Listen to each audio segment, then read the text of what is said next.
ایک سرسبز وادی میں جہاں صبح کی روشنی درختوں کے پتوں سے چن کر زمین پر سنہری داریاں بکھیرتی تھی اور سب گاؤں والے ہنسی خوشی رہتے تھے، وہاں ایک غریب لکڑہارا بھی رہتا تھا۔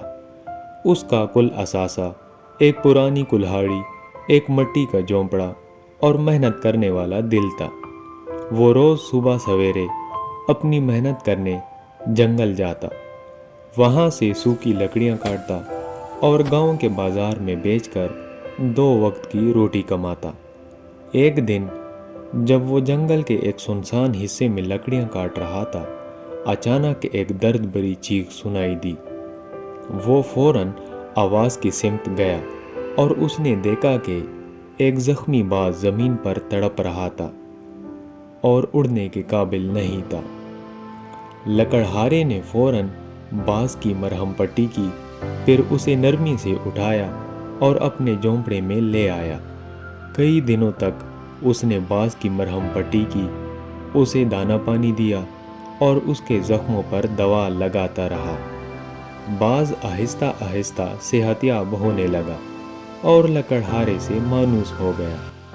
اب وہ روز لکڑہارے کے ساتھ جنگل جاتا، کبھی اس کے کندھے پر بیٹھتا، کبھی فضا میں بلند ہو کر چکر لگاتا۔ ایک دن جب لکڑہارا حسب معمول جنگل میں لکڑیاں کاٹ رہا تھا تو باز اچانک فضا میں بلند ہوا اور غائب ہو گیا۔ لکڑہارا پریشان ہو کر بیٹھ گیا اور باز کو یاد کرنے لگا۔ جب وہ واپس جھونپڑی کی طرف لوٹا، وہ اپنے باز کے بارے میں سوچ ہی رہا تھا کہ اچانک باز اڑتا ہوا آیا اور اس کے پنجوں میں ایک چمکتی ہوئی تیلی تھی۔ لکڑہارے نے حیرت سے تیلی کھولی، وہ سونے کے سکوں سے بھری ہوئی تھی۔